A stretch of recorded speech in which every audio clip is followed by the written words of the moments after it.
I'd like to thank the City of Rancho Mirage and the Rancho Mirage Library for their continued support. Welcome to the World Report, Top Stories. The World Economic Forum declares the United States is the most competitive in the world for the first time since 2008. But first, we have Donald Trump threatening to cut off aid to several South American countries as a record number of families are crossing the border with new caravans into the thousands approaching the United States. Maury, we've seen this year after year, just floods of people coming into the country, and they say they're leaving economic or domestic hardship. But if that's true, why wouldn't they stop in the countries that they're coming? It's one reason. They want to come to the United States. Well, they're being absolutely desecrated in their home countries. Salvador, Honduras, Nicaragua. Yeah. I mean, all these countries, they don't have governments anymore. They've got gangs running the country. That's a good way to put it. And consequently, I can't blame people wanting to get out. That doesn't mean they have to come into our country. And, especially the Democrats like to see these people come in because they think they can get them to eventually vote for the Democrats. That's why they want them. Now, wouldn't you think that that would be a bad image for the Democrat Party 3 weeks before a midterm election? I mean, that's just going to get the Trump supporters galvanized and the border wall people all jacked up over it. Yeah, but the Democrats don't think that way. They think they got the common people on their side because they're socialists, and socialist means we'll take from the government and get it for free and not have to worry about working. And that's, that was Obama's thing. Don't worry, we'll close all the coal mines, we'll close all the basic, we'll let the dams go to hell, and but don't worry, we'll pay you off from the government. Or do you think that they may be playing this card, that the people get to the border and then they can use to separate the children, lock the children up in cages, use that whole thing against the Trump administration again? There's no question they'll do anything they can. The basic objective of the Democratic Party today is make Trump look bad. No matter, they don't care about, they have no problem. I have yet to see a platform of the Democratic Party that shows how they're going to build up the United States. The very fact that we're having the greatest economy in this country since the Reagan years has to do with Trump's basic leadership. It's as simple as that. Yeah. We're being respected around the world. We're making better trade deals than we've ever had before. The tax cuts are working.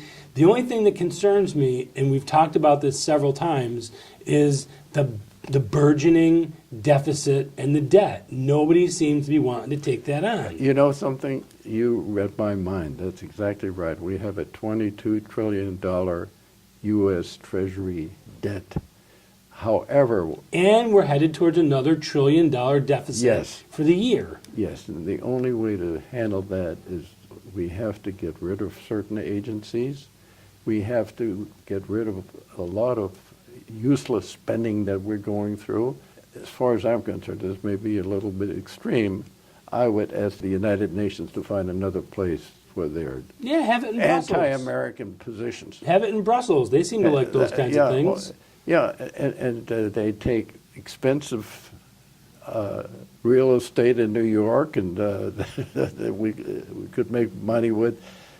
And I think Trump has that in mind, that he actually is going to, one of the things he's done, he's starting to build an infrastructure which has been let go for decades.